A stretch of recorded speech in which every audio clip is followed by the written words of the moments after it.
Hello అండి, అందరికీ నమస్కారం. Welcome to my channel kitchen with Swathi. Today's recipe fish curry.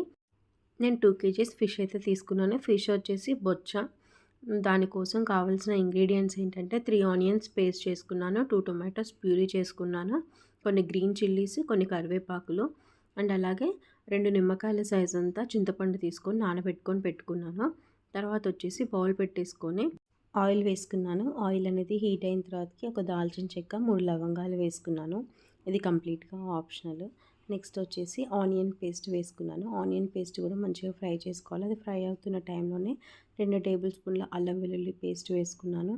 తర్వాత వచ్చేసి కొంచెం పసుపు, కొన్ని కరివేపాకు కూడా వేసేసుకొని మంచిగా ఫ్రై చేసుకోవాలి. ఫ్రై చేసుకున్న తర్వాతకి కొంచెం పుదీనా కూడా యాడ్ చేసేస్తున్నాను. యాడ్ చేసుకొని మంచిగా కలిపేసుకోవాలి. మనం ఏదైతే టమాటాలు ప్యూరీ చేసి పెట్టుకున్నామో ఆ ప్యూరీని కూడా దీంట్లో వేసేసి మంచిగా ఫ్రై చేసుకోవాలి.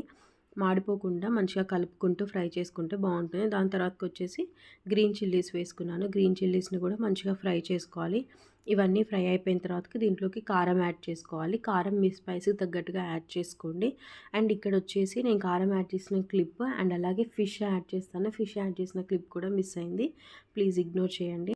అండ్ అలాగే కారం వేసి కలిపిన తర్వాతకి ఫిష్ కూడా యాడ్ చేసుకున్నాను. ఫిష్ యాడ్ చేసుకొని ఒక్కసారి కలిపేసుకున్న తర్వాతకి దాంట్లోకి కొంచెం కొత్తిమీర యాడ్ చేశాను.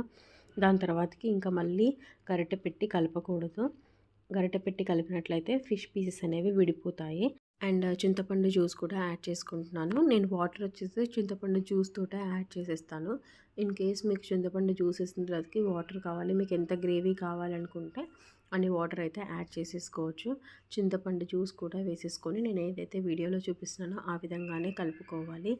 అండ్ ఇక్కడ వచ్చేసి కొన్ని బెండకాయ కూడా యాడ్ చేస్తున్నాను. బెండకాయ యాడ్ చేస్తే టేస్ట్ కూడా చాలా బాగుంటుంది. నేను ఫిష్ కర్రీ కోసం మసాలా ప్రిపేర్ చేస్తున్నాను. దానికోసం నేను కొన్ని మెంతులు, కొన్ని జీలకర్ర, కొన్ని ధనియాలు అండ్ అలాగే వెల్లుల్లి వీటన్నిటిని వేసి మంచిగా ఫ్రై చేసుకుంటున్నాను.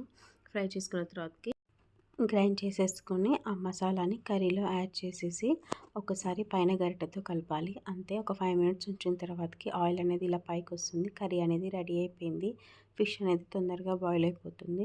ఈ రెసిపీ మీకు ఎలా అనిపించిందో నాకు కామెంట్స్లో చెప్పండి. అండ్ అలాగే నా ఛానల్ని సబ్స్క్రైబ్ చేసుకోండి for more videos. Thanks for watching this video. Bye.